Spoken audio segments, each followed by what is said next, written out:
Welcome to the show. My name is Charlton with Big C. This is Charlton and Big C Sports. Coming to you worldwide on the Big C Sports Network, on the number one network in the United States of America. And Big C Sports has been voted the number one sports show in the universe, according to Big C. And them good old boys down south, I want to say bienvenidos to all of our listeners in Latin America, also across the pond in London, England, as well as Paris, France. Of course, you good old boys in Canada. You know we love you in Africa, the Big C tribe. But there's no one we love more than the good old boys down south in the land of the free and the home of the brave on a beautiful January 18th, 2019. Big C, how's it going for you good old boys down south? Charlton, we're bubbling with anticipation down here. You know, NFL's championship week is about 43 hours away. Yeah. You know, put the pigs in the ground today. So, you know, everything will be nice and tender come Sunday. You know, the moonshine is sitting in the shed chilling. So we're talking about having a blissful Sunday. I tell you what, there's a lot of good stuff happening in the sports universe. We know everybody is hyped. When people wonder what America's pastime is it baseball? Is it hot dogs, apple pie, and Cadillac, or is it really just them good old boys in the pigskin? There's a lot of pork and bacon that's running around nervous this weekend because it knows what a lot of good old boys like to serve in the restaurants. Hopefully you'll spare a lot of them, Big C. Unlike a tree, you can't replant some what do you call it, salve when you take them to the market, Big C. You can't replant those, Big C. Your thoughts? Well, you know, Charlton, we take our momentum from the NFL. Yeah. You know, they're tossing around pigskins on the field all day long on Sunday. Yep. So all we did was took a couple of pigs and tossed them and the skin into the pit. Yeah. You know, we're doing what football does, okay? Yeah. Which has really become the mainstay of America. Oh, yeah. The pigskin, Charlton. Yeah, it is the pigskin, Big C. Speaking of pigskin, you know, even for some of the leather, I want to say this segment is sponsored by your Northern California Cadillac dealers, home of the all-new Cadillac Escalade, the standard of the world. And when you go by and test drive yours, tell them Charlton and Big C sent you, as well as a host of other Cadillac cars. We love the fact that it really is a great weekend. We have some boxing going on, which takes a back seat. Who's the dumb boxing promoter that wants to promote boxing on a weekend that people are getting ready for the AFC and NFC championship game? And I know they want to say, well, this is going to be, boxing is going to be on Saturday. People getting ready for all these football games on Sunday, but people travel. People get ready for what they want to do. And even if you're Dana White having some fights coming up this weekend with Dillashaw, you would think about it. If you're not competing against the NFL, you have more eyes on what you're doing. Also, more people that may even attend surrounding events of your tournaments. Big C, your thoughts? Well, Charlton, when you think about putting on a boxing event on Saturday, what's the mainstay of Saturday right now, Charlton? College basketball. College basketball. Which is great right now. We still have 2 undefeated teams left in the country, Charlton. Yeah. But men's and women's college basketball, Charlton, is electrifying. I sit down last night and watch one of the women's basketball games, Charlton, between Mississippi State and South Carolina. Yeah. You talk about electrifying talent, Charlton, that these young ladies present up and down the court. Just great poise and balance, able to shoot the ball from any position on the floor, Charlton. Yeah. I mean, and they had a packed house down in Starkville, Mississippi. Yeah. I mean, it wasn't an empty seat in the house. You'd have thought that it was a tournament championship game, Charlton, instead of just a conference game. Yeah. So when you look at all the offbeat sports now, Charlton, and really boxing doesn't have that go-to signature guy that just everybody has to see fight. Right. You know, we don't have a Marvin Hagler anymore. We don't have a Tommy Hearns. Sugar Ray We Leonard. don't have a George Foreman. We don't have a Sugar Ray Leonard, a Muhammad Ali. Yeah. You know, Mike Tyson, Charlton, Evander Holyfield. We had people in the boxing arena, Charlton, 20 and 30 years ago. Yep. There was must-see television. They could compete with any sporting event that was being aired because everybody wanted to be a part of it. You think about how big boxing used to be in Las Vegas, my Charlton. goodness, yeah. It has lost its luster in Vegas and its toehold on that city. The MMA has come in and basically pushed boxing out of Las Vegas. So when we do see championship fights, Charlton, they're generally held in other cities other than Las Vegas. Yeah. So that just lets you know how boxing has slid over the past decade and a half, Charlton. And now that college football has gotten so big because normally you're only seeing the great players for 1 year and they're done. Yeah. So you don't want to miss that. Yep. I tell you what, they have Cejudo versus Dillashaw, the MMA on ESPN, 8 o'clock p.m., and that's going to be Saturday. But another fight that everybody fights for the money. You can't tell someone not to fight. Manny Pacquiao, he's fighting Adrian Bronner for the welterweight fights in Las Vegas. It's a Showtime pay-per-view deal, but it's the preview of the NFL shows.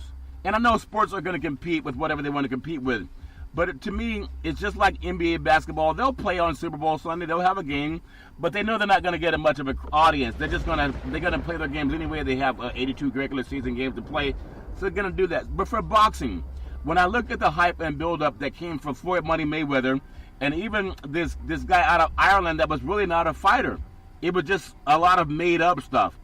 But they still had the whole world tuned in.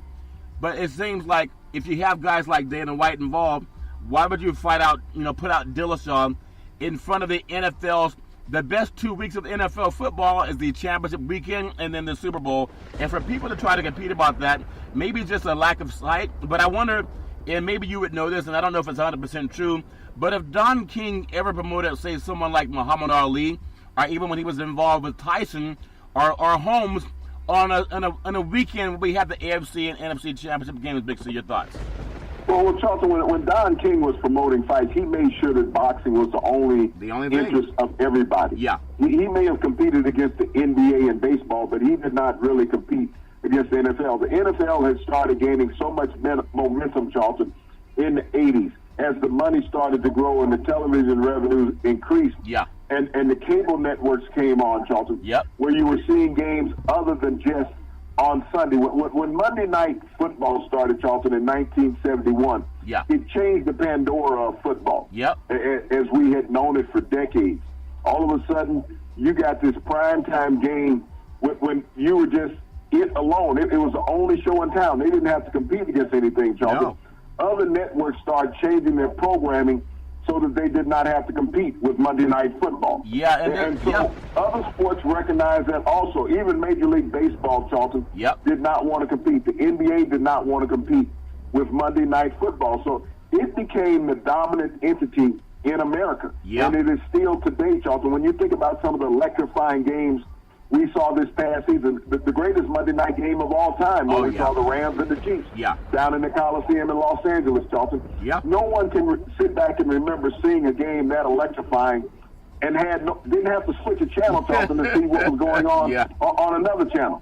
That was one game, Charlton, in the NFL history beyond the Super Bowl that no one changed the channel. Is that everyone stayed galvanized to that screen that night, Charlton. Had one of the highest ratings ever for an NFL game.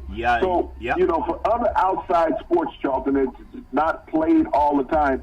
It's almost the asinine to come up and say, I'm going to compete with the NFL when your president said, well, nobody's watching anymore. But the numbers went up between 5 and 10% this year, Charlton. You're saying the president lied again, Big C? Is that what you're trying to say?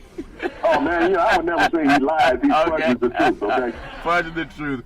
But anyway, I mean, Dillashaw understands, whatever you guys do, and good luck to you, but a lot of people won't be watching outside of who's inside the arena. And then when you think of pay-per-view, who's going to get liquored up for that when they could just save that liquor for the NFL football? But let me get your thoughts on something. This reminds me of when people say Ali fought too long. And I know we have this talk about football players, the quarterbacks being able to play when they're right about 40 years old, whether it's Brady or Breeze. I think Breeze just had a birthday, so happy birthday, Drew Brees. And we know Brady's already, over that 4-0 mark. But when Pacquiao's fighting, does Pacquiao still make people think that they need to find a way to get their money out of their pockets and put into the coffers of a fight? It just doesn't make a lot of sense. But they're going to pay him, but it's a pay-per-view on Showtime. How much Showtime money? Let's put it this way. Will they have a sold-out house, Big C? Your thoughts for Pacquiao? Well, Charlton, it all depends on where it is. But you have to understand competitive athletics. Vegas, Las Vegas. It's about adrenaline. Pacquiao will have the following in Las Vegas because he's going to get the Hispanic money and he's going to get the Asian money, Charlton, that comes into the arena. But when you look at competitive sports, Charlton, it's about adrenaline. When you think about boxing, you think about the MMA, Charlton. Those fights are driven by adrenaline, and that's what athletes want. When you look at a baseball game, Charlton, there's very little adrenaline during a baseball game unless you're the pitcher and the catcher. You're going to come up and bat 3-4 times in a game, Charlton. There's no adrenaline needed for that, Charlton. You know, you look at a basketball, competition, in a basketball game. The adrenaline is flowing up and down fast pace on the court. Yeah. Trying to get to your spot, trying to get off shots, playing defense. You look at the NFL, Charlton, there's consistent contact every play. Yep. There's massive men moving and running and hitting each other, Charlton, catching the football. That's what you live for. Yeah. And then when you think about boxing, you can't take a moment off, Charlton, because you get a little too lax. All of a sudden, somebody pops you, yeah. and you're looking up at 3, 4, 5. That's what you're doing. Yep. So it's hard to tell an athlete who has been driven off adrenaline, Charlton, yeah. that you can't have it anymore. Yeah. We think about great racehorses, Charlton. They run on adrenaline. When they get in that starting gate, yep. they're ready to go. And that's pure adrenaline when they come out of those starting gates. Yep. And that's what you get with boxers. They come out and they touch gloves, Charlton. But when that day is gone, that they're no longer competitive in the ring, they're really lost for life. Yeah. You can think about so many great champions from the 80s, even the 90s, Charlton. Yeah.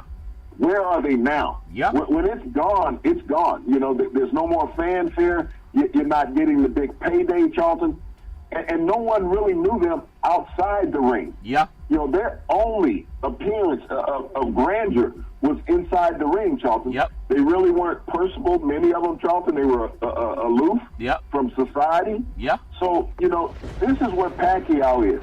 As old as Pacquiao is, he keeps having to find that pleasure of getting back into the ring, Charlton. Yeah. Because that's the gratification he's getting out of life. Yeah, and I hope it doesn't end bad, but how do you keep getting punched in the head and you're starting to lose? When he lost that fight to Horn, he really beat Horn down and then the land down under, but sometimes when you have the home cooking, even though those referees were not from, the judges were not from Australia, he was taken advantage of in that fight, we know that, but congratulations, Horn beat him anyway. But I still want to see a good guy's finish good. But think about this, Charlton. Yeah. It's not the boxer. No. It's the boxing commission. Yeah. You have to deny an individual the right to fight. Yeah. And in Las Vegas, because Pacquiao has always been a money ticket for the city, because you get people come in, you get outside money come in to watch Pacquiao fight. Yeah. They have not pulled his boxing license. I know that's weird. It comes down to the boxing commission. We can always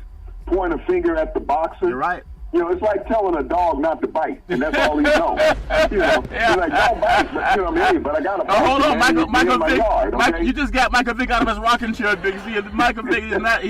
We're not advocating dog biting, okay? Make sure you clarify biting, not fighting, Big C. Your thoughts? Oh, okay. but that's where it is. A boxer knows how to box. Yeah. And we've seen many boxers talking. I mean, nowadays they pay more attention to it. Yeah. But when you go back and look at the boxers of the 50s and early 60s, Charlton, yep. It was a very common state for these guys to fight into their 40s. Yeah. It was not uncommon. And now you have these boxing regulatory commissions. Yeah. They're the ones at fault when they let a boxer stay in the ring too long. They were at fault for letting Ali stay in the ring for too long. They knew he had diminished skills. Yeah. And he's fighting guys, Charlton, that were 15 years younger than him. Yep. And they were just going to beat him physically. But they were allowing this, Charlton, because of the money that was being made outside the ring. Yeah. We always talk about the money that a boxer makes. Yeah. But it's the money that's made outside of the event. Yep. We look at the NFL playoffs that's being played this weekend, Charlton. Yeah. Okay, in the first round of the playoffs, players got $29,000 each for playing. Okay, that's increased a little bit in last week's round. Yeah. This week's round, it'll increase a little bit more. Yeah. But a player, Charlton, in this game may make $60,000 from playing in this game. Each player, regardless of the position, quarterback, center, kicker, they'll all get the same size paycheck. Yeah. But the real money is made outside of the stadium, Charlton. Outside. In the betting parlors, whether it's legal or illegal. That's where the real money is made. Yeah. Now you got Donald Trump and his cronies getting all the fight. You can bet outside of Vegas, Big C. Trump his hair just raised up on his head, Big C. Well, Putin may fudge the numbers a little bit. The line on both games right now is 3 in America. Yeah. It's probably 4.5 in Russia. Yeah, so I'm sure they'll get to some good words about that. But I hope that Pacquiao can walk out with with his head up and all his faculties, because he's been a great champion over the years. But, when he has that kind of money, who wouldn't step in the ring and get beaten up every now and then? I want to just get your thoughts on a few more things as we get ready for this great weekend. It's a great weekend, Big C. I want to touch a little bit just on one side note. You know how we do Big C's Friday Night Lights, and we highlight the high school football top 10, Big C's top 10, and now Model Day's been crowned national champion out of Southern California. On Sunday of all places, and all days, IMG Academy out of Florida. They're playing at Oak Hill Academy out of Virginia. It's an ESPN game at 7:30 p.m. The only problem is IMG Academy and Oak Hill Academy, they're high schools, Big C. Your thoughts? Well, Charlton, this is the exploitation. We've constantly talked about the exploitation of college athletes. Yeah. This makes no sense to have high school football players playing at this time of the year, Charlton. Basketball in on January. Sunday. This basketball on Sunday. Basketball teams. Yeah, well, Charlton, but you're bringing these teams out. Yeah. We don't get enough NBA. We don't get enough college basketball. No. But here it is. You're going to tell me that the schools are not going to get paid out of this scenario, Charlton. This is really a far stretch that you're going out to put the high school players on television. On Sunday. And even on Sunday. But the problem that it creates, Charlton, is that these young men, some of them will reach the pinnacle of their career on that broadcast. Yeah. And it gives kids a disillusion that this is how life is going to be all the time. Yeah. And I'm going to be on television, and I'm going to be a star. Yeah. The problem with so many young people, Charlton, is that when the lights dim, what do they have? Yeah. We don't sit there and have academic situations broadcast on television other than the National Spelling Bee. Yep. And those are little kids, Charlton. They don't have high school kids on there. No. You're talking about junior high kids. Junior high school on these National Spelling Bees. Yeah. But, as we have these broadcast companies, Charlton, broadcast these football and basketball games of high schoolers, and they'll talk about, well, he's a 5-star recruit, he's a 4-star recruit, and he has offers from this 12 schools over here, and he has offers from this 7 schools over here. Yeah. I would love for these broadcast companies, Charlton, that these kids that have these 5 stars and 4 stars behind them, and these multiple recruiting opportunities from universities, start flashing up their GPA. That's what I'd love for these broadcast companies to do. They do a total disservice to the country. They do a total disservice to the athlete, Charlton, and the universities that are recruiting them. At some point, it should be mandatory that you start broadcasting the GPA. I know in college football mainly in college football, they say this is the scholar athlete of the week. Yeah. He has a 3.4 GPA. Yep. Okay, what does the rest of the team have? Exactly. If the scholar athlete on the team, Charlton, has a 3.4 GPA, what does the rest of the team have? Yeah, I understand. Even Jay Billis, who's a lawyer, I respect his work. He's been a great mind for TV and talking about the antitrust violation not paying athletes. They were talking about Zion Williams down at Duke today, and I listened to it for about a minute or two, and all I heard was he has a great wingspan. He jumps higher than they thought he could jump. He has a wingspan to cover, the size of someone bigger than him. No one's ever seen someone at 280 pounds that could be that athletic. He can really get up and down the floor. I thought I was listening to Laura Ingraham saying, shut up and dribble. Here's a guy that goes to Duke University and coached by Krzyzewski. They said nothing about his intelligence, nothing about his academic prowess, and I just think that's a shame. And Billis, I respect his work as one of the brighter minds in the world of TV, but if he's also, infatuated about how high a black guy can jump, how high or how wide a black boy's wingspan is, an 18-year-old kid, how heavy and fast this young black boy is. It showed me how young black kids, and white kids too, but for the most part black kids, that's what they go after. They've been so hoodwinked about, that's why you see a lot of guys in the gym more than the library. I'm not making fun of guys that work out a lot, but you're not going to get a job anyway. I mean, he's going to make it, but the young guys that think they're going to go to Duke, which is an academic school, you can't just get in there by taking basket weaving classes, but they said nothing about his intelligence. Do you think that's an insult to his parents, not just necessarily from Billis, but Krzyzewski could say, wait a minute, I get these kids coming here because they get a great chance for an education. If you're going to talk about them, we can also shield them from the media. If you're not going to talk about how smart they are, encouraging the academics, couldn't coaches have more of an impact in saying, don't just exploit my kids for his physical size? Big C, your thoughts? Well, Charlton, it would have to start with the coach. The coach is exploiting them. These coaches know that these kids are one and done. Yeah. These coaches are bringing these kids in, Charlton, because they're looking at a win-loss record. Yeah. They're not concerned about academics. Yeah. You know, that somebody concerned about the graduating level of the kids that they recruit, Charlton. Yeah. That stopped in college basketball 15 years ago. Yeah. You know, you go back when you think about the freshmen leaving, you know, really 20 years ago it started. Yeah. Is that we're going to have them here for 1 year, try to get to the tournament, make some TV money, Yep. and they're going to be gone. Yeah. You know, to sit there and think that any university around the country, Charlton, is playing major Division I basketball, if you're ranked in the top 30 in the country, Charlton, Yeah. you're not really thinking about the academia of kids. Yeah. You're thinking about your win-loss record making the NCAA tournament. Yeah. Because we hear one and dones all the time, diaper dandies. We Yeah. hear that. Yeah. That, you know, he's not going to be here. When you look at the NBA, Charlton, it is speckled with players that played 1 year college basketball. Yep. And so even the NBA understands it. But, you know, it's a double-sided sword, Charlton, when Yeah. you look at it. Yeah. Because the athlete, bottom line, he wants to become a professional. Oh, yeah. Regardless as much as you want to preach about academics, his whole goal in going to college is to become a professional athlete. Yeah. Now, anybody who's a first-round draft pick, now in the NBA, your first-round money is guaranteed. Yeah. You become a first-round draft pick in the NBA, Charlton, you make enough money to set you off for life. Doesn't make any difference how long or how successful your career is. Yeah. That rookie contract sets you for life. Now, if you compare that to anybody else at Duke, who's a Phi Beta Kappa, who's on the honor roll at Duke, Charlton. Yep. Zion Williams next year will make more money than anybody else who graduates from Duke, Charlton, is not playing basketball. Yeah.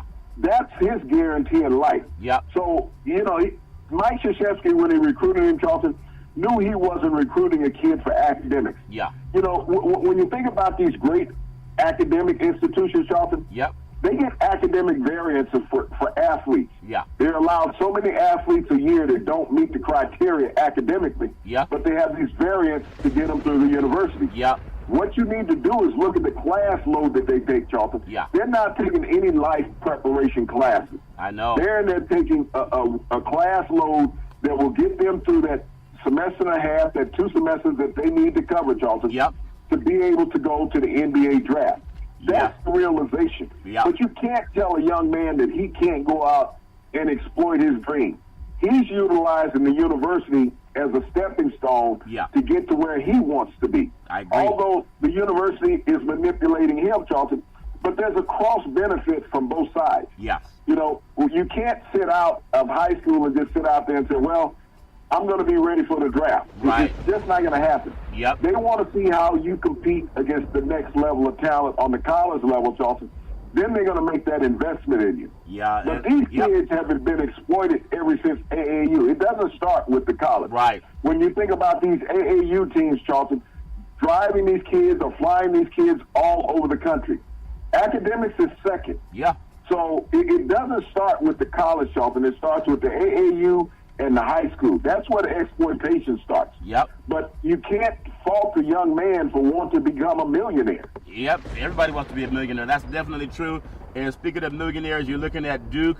They're ranked number 1 in the country, and for men's basketball, followed by Michigan. And then you have Tennessee, good SEC program that's really stepping up in basketball, not as much as football. Number 4, Virginia. And then you have Gonzaga. Number 6 is Michigan State. Number 7 is Kansas. Number 8, Texas Tech. Number 9, Virginia Tech. And then number 10, Nevada. And when you look at college basketball, obviously you have some players that are on other teams that just won't get the same mention as Zion. So congratulations for his success. I just hope that they do mention that, whether he's a good student or not, because if he's not, help him become a better student the same way you help him become a better basketball player. Some of the women's top 10, number 1, Notre Dame, followed by number 2, Baylor, number 3, UConn, always in the mix, number 4, Louisville, number 5, Oregon from the West Coast, and then number 6, Stanford, also from the West Coast, number 7, Mississippi State, number 8, North Carolina State, number 9, Maryland, number 10, Oregon State. There are 3 programs, Big C, from the West Coast Pac-12 Conference that are in the nation's top 10 programs. You know, it used to be a time where UCLA was in there. There was a time when Arizona was there. I'm not saying, I mean, it's a good thing that the women are being acknowledged, but what happened to the men programs on the West Coast when you don't hear of UCLA or Arizona? You hear more like Arizona State, but they're a top 25 team, not a top 10. You see that swing that's happening on the West Coast for women, Big C, your thoughts? Well, Charlton, when you think about the swing of power, Tyra Vanderveer has always been a tremendous coach at Stanford. Yeah. She's always had her teams ranked in the top 10, Charlton, so they've always been synonymous with that. Yep. The rise of the Oregon program has come from the investment of Uncle Phil Knight out there, Charlton, building the new arena. Yep. So they're able to recruit and have the digs to play in that compete with anybody in the country, and that's what's made them strong. Yeah. Well, when you look at the men's side, Charlton, just as we were talking about Zion Williams, how many times has Duke been on television already? All the time. Duke has been on television more times than all the West Coast teams when you realistically look at it. Look at anybody in the Pac-12, Charlton. Duke has been on television as much as the Pac-12 has in the Eastern time zone. Yeah. So what's killing West Coast basketball, Charlton, is those 7:30, 8 o'clock tip-offs. Yeah. Look at the time frame on the East Coast, Charlton, 10:30, 11 o'clock at night. Yep. Kids want to be seen. The exposure is in the middle of the country, eastward, Charlton, the Mississippi River, eastward. Yeah. That's where the exposure is in college basketball. We've seen it in college football, how we've had that swing, Charlton. Yeah. That the kids from California, think how many kids from California played in the national championship game a couple of weeks ago there at Levi Stadium. Yeah. They're not playing on a California or West Coast team, Charlton. They're in South Carolina and Alabama.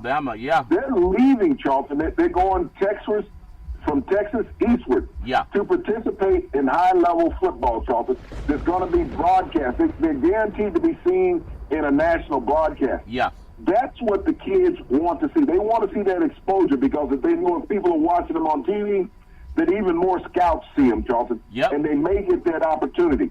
And a perfect example in football, Charlton, Philip Lindsay, the great rookie running back for the Denver Broncos. Yeah.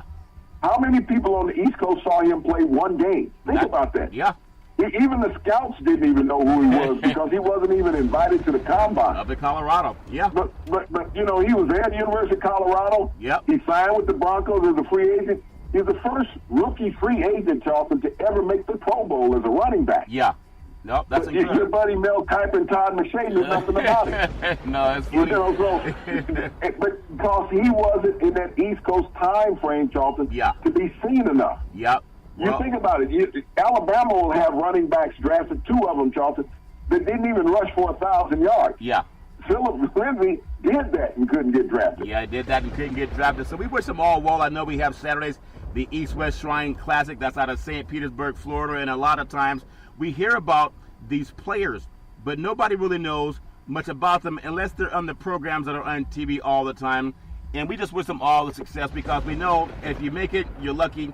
But if you don't make it, then you got to have something to fall back on. And we really wish everybody success when it comes to that, Big C. I want to just get on one more game, the Senior Bowl, but that's coming up later in the year. But the NFLPA Collegiate Bowl in Pasadena, California, the American versus Nationals team to be announced. That's all getting the college kids another chance to get onto the professional levels and let people know about them. So we wish them nothing but the best. I do want to say that sports is a billion-dollar industry, and boys and girls sports is the foundation to this billion-dollar industry. For every athletic and sporting event, you need athletic and event insurance. We work with Ben and Mark.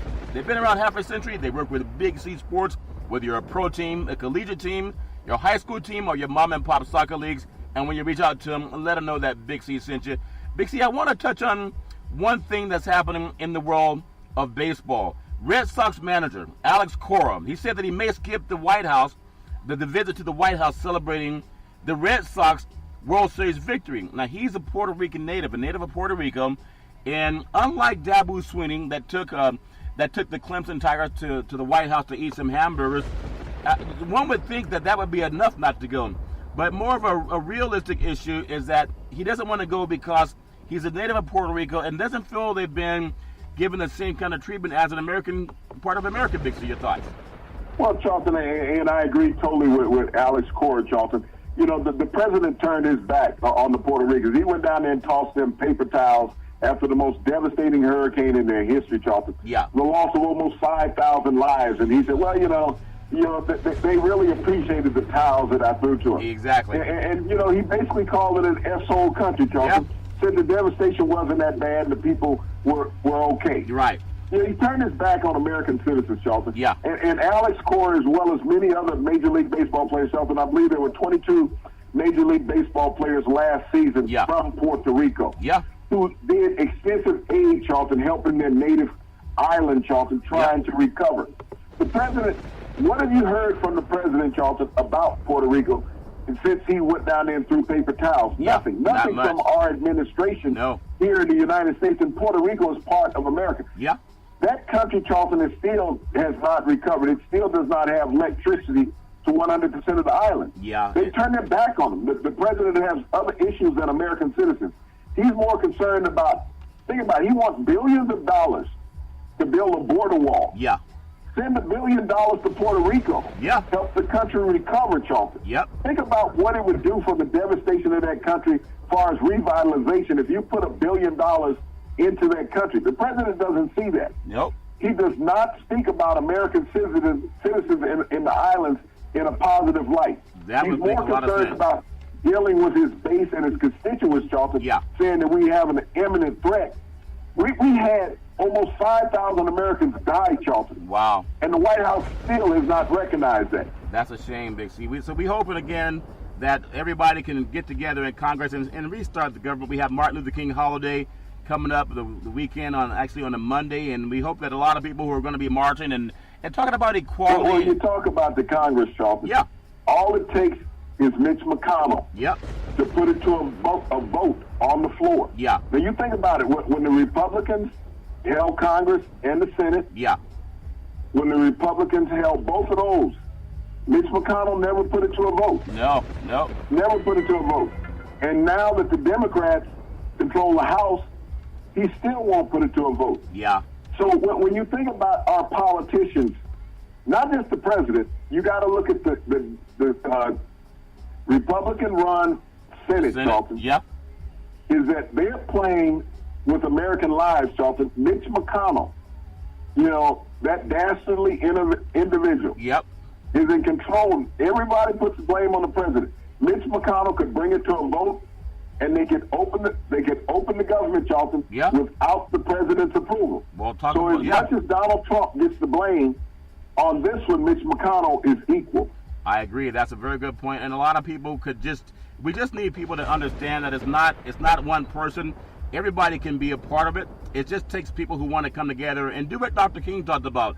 When he talked about I have a dream, it was for all of us to really start doing better, at least aim for the future to be better than it is right now. Big C, in the NBA, we have a couple of games on that, but I want to get your thoughts on a specific person that's going to be playing by this weekend. Friday's game, Brooklyn at Orlando, Memphis is at Boston, Miami's at Detroit, and if you look at San Antonio at Minnesota, Cleveland at Utah, Golden State's at the LA Clippers, and then New Orleans, they're at Portland. So some good action for the NBA tonight, especially on the West Coast.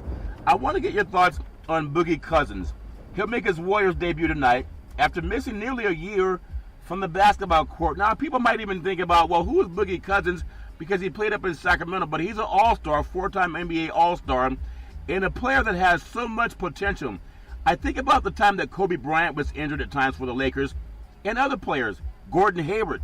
It seems as if some of these guys who've had major injuries, they came back because medicine and science is so much more advanced now than it was even 10 years ago. That the athletes tend to play, if not better, at least as good. I think he's going to be a big asset for Golden State. It's a matter of the chemistry, but I think it's an upside, especially they got him for minimum wage. Big, so your thoughts? Well, Charlton, they're bringing in a guy who has a desire to play. That's the biggest difference. Yeah. But Boogie Cousins is a double-double scorer in his career in the NBA, Charlton. Yeah. Rebounds and points. Yeah. He's going to be an integral force in the middle for the Warriors, Charlton. The biggest plus about Boogie Cousins coming back to the Warriors, Charlton, this year is that he doesn't have to be the guy. No. You know, when Kobe Bryant came back off of his injury, Charlton, he still wanted to be the guy of the Lakers. He didn't want to defer to take a lesser role. Yeah. He wanted to be the guy taking the last shot of the game. You know, you look at Gordon Hayward. He has taken a lesser role this year with the Celtics. He's been willing to come off the bench. Boogie Cousins may be in that same role with the Warriors, Charlton. You got to think about the Warriors. They're not going to slow down their offense for Boogie Cousins. They're still going to run that breakneck style of basketball that they play, Charlton. He's going to have to get up to speed to play with the guys that they have. Yep. They do have a half-court offense, Charlton, but they move the ball expeditiously up and down the court. Yeah. And so Boogie has formulated his game to fit that, Charlton. Yeah. They haven't adjusted their game plan to fit Boogie. Boogie has adjusted to fit what the Warriors do, Charlton. Yep. So they're going to slowly move him into that lineup, Charlton. And when it comes to playoff time, he will be an integral part because now the Warriors have that big man. They compete with any big man in the league, Charlton. Yep. So they don't have to have to substitute, 2 or 3 guys to play one big man from another team. Yeah. Now teams will have to look at Boogie Cousins, Charlton, because the Warriors will have that inside-outside force this time around, Charlton. Yeah, this time around. Obviously, looking forward to how he plays, even if it takes him a week to get his game feet up under him, because it takes time to get up and down the court, especially with a team that can run like Golden State. And you have I guys. think a month, Charlton. It's About a month? going to take him a month Yeah. to get to that point. Game He's not shape. going to be there in a week, even though he's been practicing. Steve Kerr will slowly wean him into the lineup. Yeah. And we're looking right now, Charlton, at mid-January. Yep. Come the 1st of March, Boogie Cousins will be a very integral part of that Warriors team. Well, I think they'll get him warmed up and at least have him for that playoff run. I mean, it's almost like you open a box of chocolates and they say they all taste good, and then you find some money in the box of chocolates too. But see, that's even better. I think that they found that in Boogie Cousins. I want to just, as we transition into this championship weekend that everybody's really excited for, except for the boxing promoters, which are also going to be watching football as opposed to the build-up of football. All the mock drafts out there, they have Ohio State junior Nick Bosa, defensive end, going first overall. And that, you think about it, Kyler Murray, Oklahoma's electrifying quarterback, he'll probably go to the Cardinals, first overall draft pick. But give me your thoughts on Bosa that nobody really knows, because offensive guys are always given the credit. But Bosa's a stud. He has a brother that plays also the NFL. But just give me your thoughts on these mock draft picks mean nothing. I look at the guys that put them together, whether it's McKiper and McShay, or Shaper and McKiper, one of those. Your friends. Your friends. Kiper, I know when we look at what they've done, because we have this thing called Google. You can Google what they've done in the past. They're only right about 30% of the time, but the mothership keeps trotting these guys out there. Could you imagine the guy that got 30% on all of his exams in college, and they put this guy up to teach class? Doesn't make any sense. Just give me your thoughts, Big C, those two guys. Well, Charlton, when I look at Bosa, everybody said, well, he's a surefire first overall pick in the draft. Go back and look at the San Diego Chargers and the New England Patriots last weekend. Bosa's brother played for the Chargers. Yeah. And Melvin Ingram, who probably had as good a game as any defensive end had all year long against the Ravens the week before. Yeah. The New England Patriots neutralized both of those defensive ends, Charlton. So why would you invest in a defensive end to be the first overall pick and he can be neutralized? Yep. I mean, you think about, there's been no defensive end taken first overall in decades, Charlton. Yeah. The highest one has been taken in a while was Ndamukong Suh at number 2 overall. Yeah. Ndamukong Suh could be neutralized. Yep. So when you got a guy, Charlton, that you can move the offense away from, why do you invest that much of your future into that one guy as the first overall pick? Yeah. Tom Brady destroyed Ingram and Bosa last week. So as good as you want to make a defensive end, even Khalil Mack. Yeah. You're going to tell me that Bosa's better than Khalil Mack? Oh, no. He's better than J.J. Watt? Nope. We see the last defensive end that went number 1 overall, Charlton, was Jadeveon Clowney. Yeah. In Houston. He still hasn't become the dominant force in the NFL. He's a good player, yeah, but he's not that dominant force that you fear every game. Well, he may so have, this is why you don't waste the number 1 overall draft pick on a defensive lineman, Charlton, because you can scheme away from him. A quarterback, Charlton, is the scheme. Yep. And I like Cliff Kingsbury and Kyler Murray marrying up together in Arizona, Charlton. Everybody said, well, they drafted Josh Rosen. Yeah. Josh Rosen is still 2 years away, Charlton, from being a solid NFL quarterback, and that's if he could stay healthy every day. Yeah, if that. He showed in his rookie year, Charlton, that he was vulnerable. Yeah. That he stayed injured in the time that he played. Yeah. Got even benched a couple of times. Yeah. Kyler Murray is a generational player, Charlton, that you can build a franchise around. And the thing about it, Charlton, you almost have a guarantee. Yeah.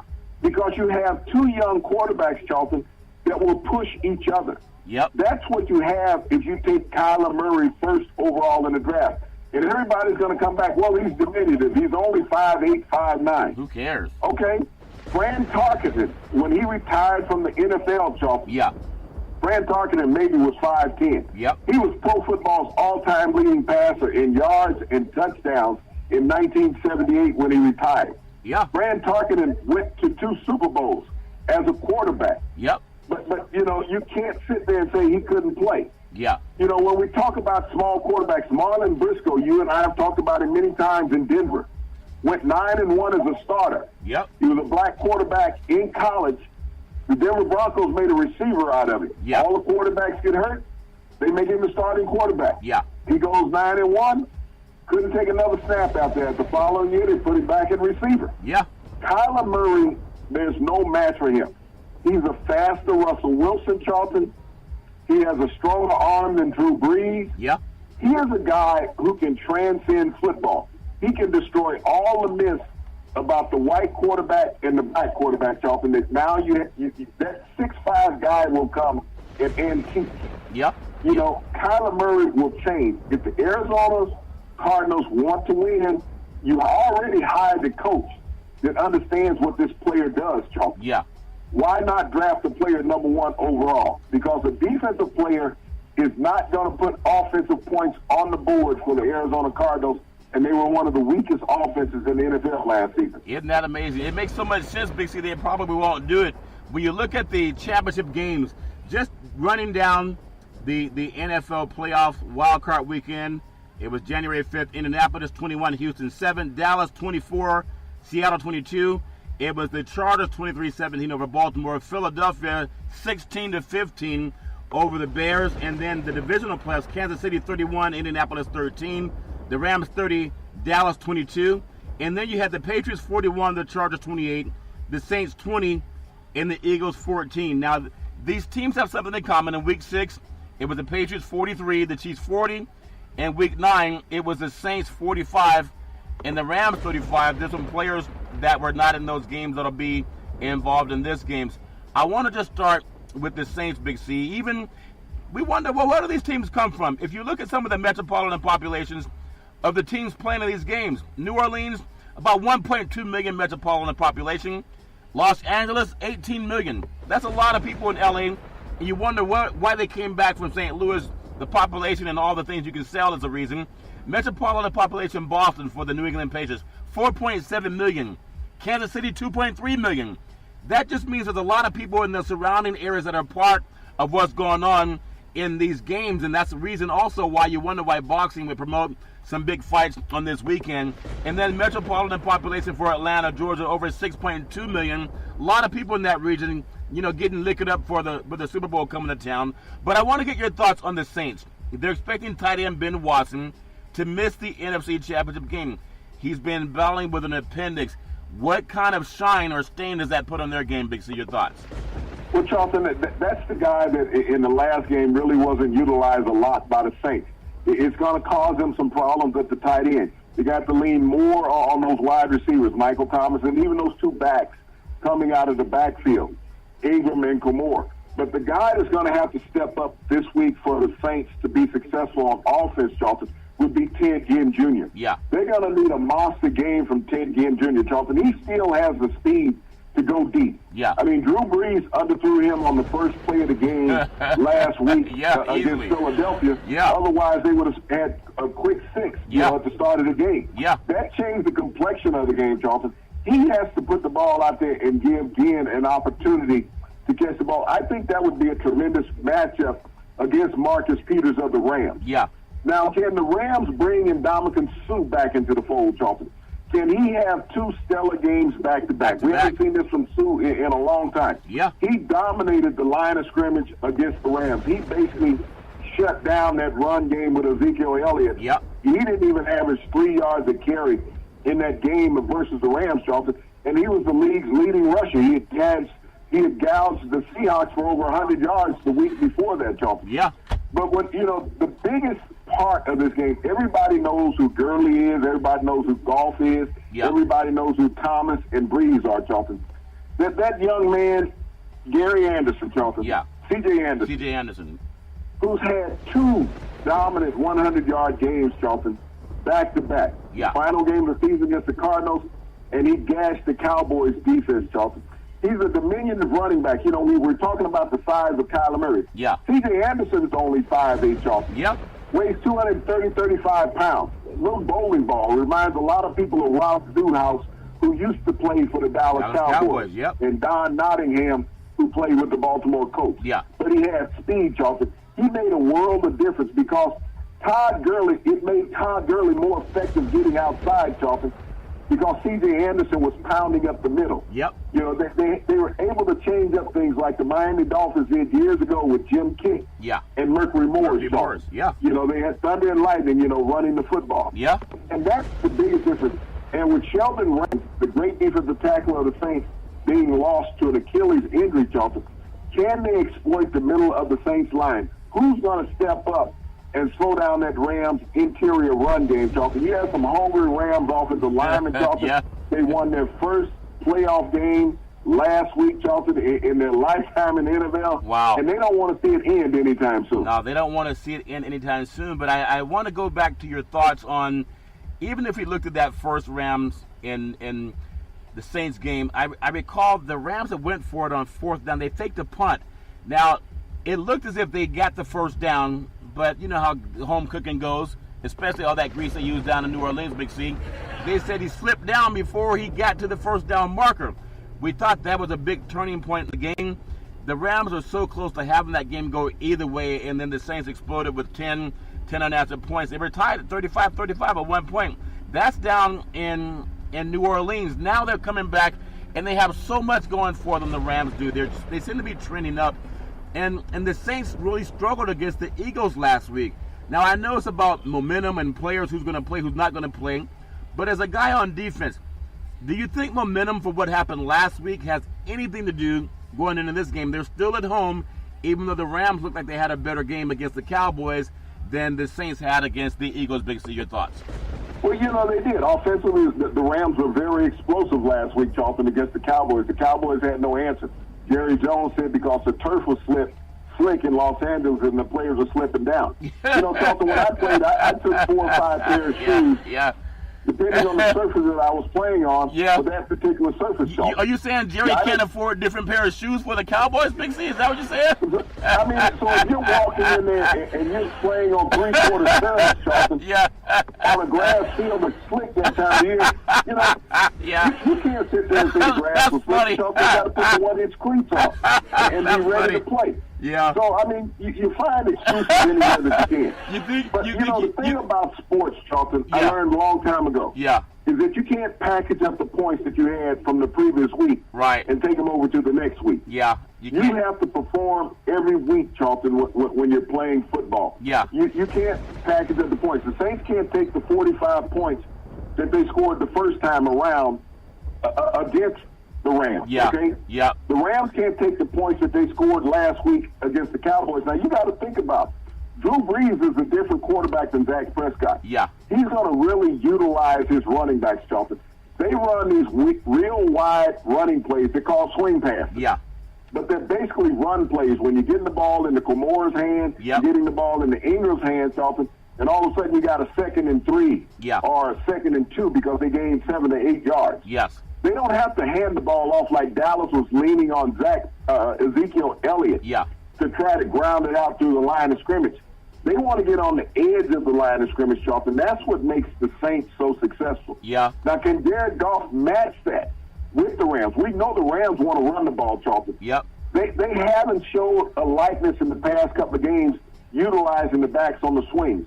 Although Gurley was hurt, Charlton, but he's gotten healthier. That's going to be an integral part of the Rams' offense. Can they get Gurley out on the edge via run, via pass, to put pressure on the edge of that Saints defense? Yeah, that's a good point. Big C, I want to get your thoughts real quick. As a veteran player, obviously Breeze has seen everything they're going to throw at him. You know, Goff got a playoff win, his first one over the Cowboys, and they I guess because Jerry Jones spent so much money on that 300-foot yacht, he couldn't afford longer cleats for the Cowboys.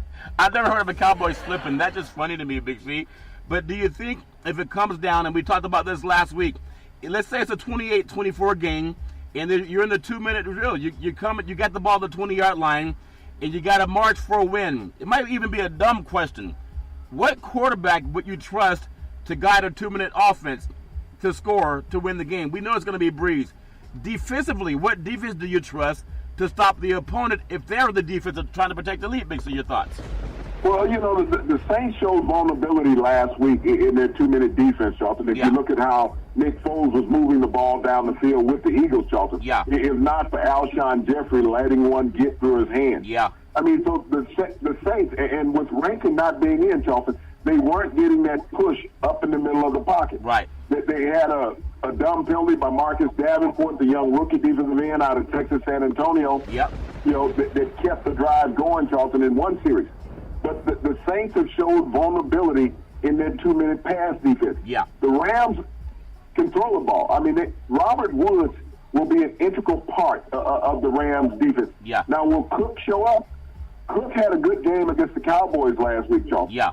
If they can get Woods and Cook being productive, Charlton, amazing. They can create all type of problems for the Saints in the dome. The biggest problem for the Rams in this game, Charlton, is going to be the noise factor. You have to understand that when Sean Payton is calling, not Payton, Sean Payton, the other Payton. For the Rams. When he's calling a play from the sidelines, Charlton, you have to stop communicating with the quarterback 15 seconds are left on the play call.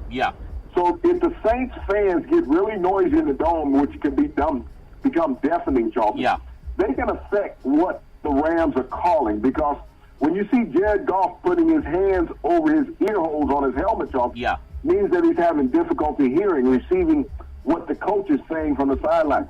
Now, you have to understand when you go to hand signals, Charlton, everybody knows what hand signals are after you've gone through that first period of calling. That's why they say everybody from the Patriots, when they had Spygate, they said, well, they're stealing signals. You think this Patriots stole? You said they stole, Big C? Everybody, Charlton, everybody in the NFL runs the same set of plays, Charlton.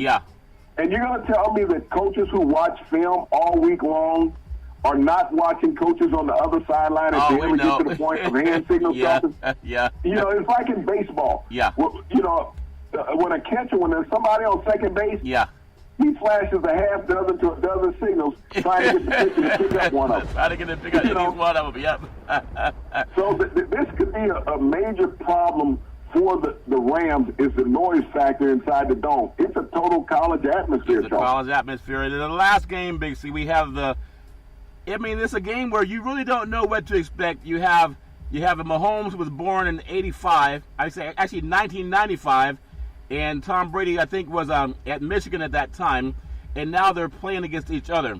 And if you think about this youth, he doesn't look like an inexperienced player. Most likely going to be the NFL MVP in Patrick Mahomes. But what can the Patriots do to stop Tyreek Hill from the Chiefs and his explosive outbursts? I know people think Patrick Mahomes is all about Patrick Mahomes. Patrick, he's a great passer. There's really no defense for him. He can get outside of the pocket. He can even go southpaw, throw left hand with Von Miller holding onto his legs, Big C. So you can't stop him. It's the guys that catch the ball. It's the yak. So I know people think Patrick Mahomes is going to be the league MVP. He should be. Might be the MVP of this game if they win. But it's really about Tyreek Hill. Can anyone stop him, Big C? Your thoughts? Well, Charlton, he's been such an explosive player for the Kansas City Chiefs. There's really been no answer for him, either running or catching passes, Charlton. They utilize all his skills in his offense. Eric Bieniemy has done a great job incorporating him into the Chiefs' offense this year, Charlton. He creates a problem for secondaries because it's hard to double up on him, Charlton, because he's such a small in stature receiver. Because if you double up on Hill, Charlton, you got the great Travis Kelce, tight end. He's amazing. Who had some 1,500 yards already, almost 1,600 yards with his playoff game, Charlton, this season for the Chiefs. All-pro tight end. But what's really been the strong suit for the Chiefs, Charlton, is you look at how they dominated the Colts last week. They dominated the Colts.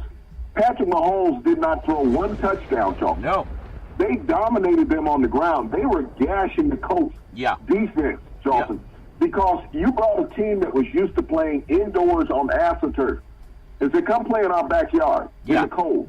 Now, the temperature in Kansas City today, Charlton, was 7. They're expecting for it to rise on Sunday to get up to a high of 22 and expect the wind chill factor to be around 11. Now, the New England Patriots are one of those teams, Charlton, that Bill Belichick makes practice outside. He doesn't take him inside the warmth of the confines there in Foxborough in a covered practice facility. Tough love. He keeps his teams battle-tested because Bill Belichick, out of any coach in the NFL, knows how to coach in inclement weather, Charlton. And now, they had to replace the turf in Kansas City last week, Charlton, after that game versus the Colts because it got so chewed up. So there's going to be new turf down. Now, it's going to be a matter of how well that this turf holds. If you go back a few decades ago, you can recall a game that was at Candlestick where the 49ers had to play, Charlton. I believe they were playing the Giants where they had to tear up the turf. And bring in new turf. They also did it in a playoff game versus the Cowboys. Where they had to replace the turf, Charlton, and it only had, about 5 to 6 days to try to adhere to the ground. So, that's going to be integral. How does the teams play in between the hashes, Charlton? Well, they do like the Dallas Cowboys, not bring the proper footwear. I can't see too much money on the yacht. You talked about Kelce, and the Patriots have always been able to count on Gronkowski and Edelman, and then you have, of course, the great Tom Brady, who's always going to be the focus point of that team. But when you look at it might be a changing of the guards. It's hard to knock out a champion until you knock him out. You can't knock him out by talking about it. You got to do it on the field. And I know that Belichick and Brady, they kept saying they like winning. Well, everybody likes winning, but they're taking on a smugness. Like, we just want to win. Well, so does Kansas City. But when you look at Kelce and Gronkowski, which one, as a defensive guy, gives you the most fear? Big C, your thoughts? Well, realistically, Charlton, they're two different types of players. When you look at Gronkowski last week versus the Chargers, he dominated Joey Bosa and Ingram. He put some blocks on those defensive ends, Charlton, that kept them off of Tom Brady. And, with some of the down blocks and kick-out blocks that he had, Charlton, look at what happened with their running game. Sonny Michel was able to rush. He can run. For 3 touchdowns. That was due to the blocking of Rob Gronkowski. It's not that he's always called on to be a pass catcher. And I think a lot of people get misconstrued that really don't understand the nuances of football. They say, well, he's on the downside of his career. Charlton, everybody after their first play as a pro player is on the downside of their career, okay? That's one less play they're going to have in their system that they can play. But when you look at Rob Gronkowski, Charlton, he's unselfish. And that's what a lot of people in the media don't understand, that he's unselfish. He doesn't have to go out there and have 100 yards of reception. He had a big 30-plus yard reception in that game, Charlton, that got him in the scoring position. But they only said, well, he only caught 2 or 3 passes. But look at the consistent blocking that he does, Charlton, to allow his quarterback, Tom Brady, to have the extra time in the pocket, to block for Lance Burkhead, to block for Sonny Michel. This is what team players do. Travis Kelce does a tremendous job of receiving. But Rob Gronkowski is a better blocker, Charlton, than Travis Kelce. When you think about the Patriots defense and stopping the Kansas City run game that dominated the Colts, Belichick he's like a chess guy. He plays chess. And when I get your thoughts on that, I want to ask you, if a coach has to make adjustments, and they do you cut? I mean, they have offensive, defensive coordinators, but if you're the guy that's put like some guys foolishly would put their mortgage on the game, and I mean, we know that's a fact.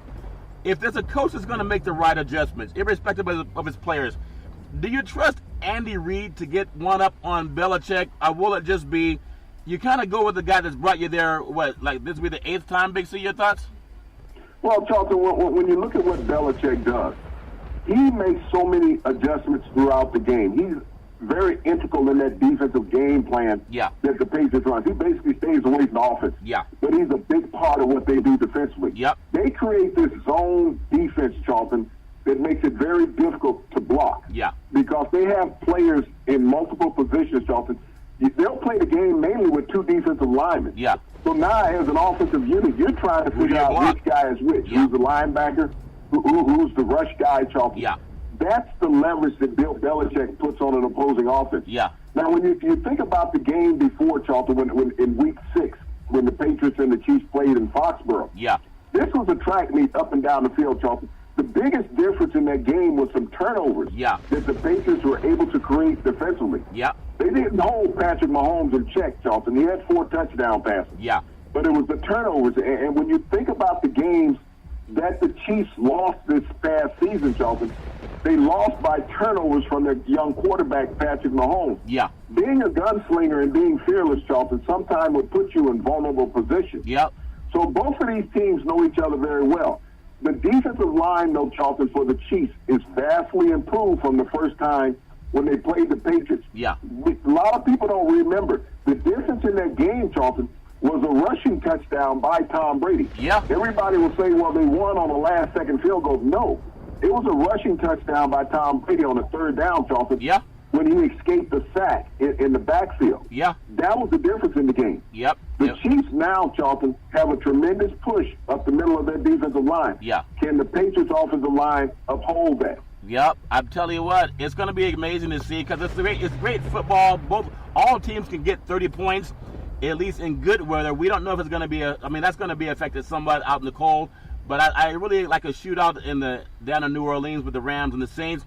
I think most likely in Kansas City, you're going to be a high-scoring game. Maybe high is going to be in the high 20s, not in the high 30s. I think the Rams and the Saints, they'll probably get into the low 40s the way they can throw the ball around. Big C, we look forward to it all. I want to ask you one more thing before we close out on Big C's thoughts. What are you doing for the tailgate, and who's going to pay for the gratuity, Big C? Your thoughts?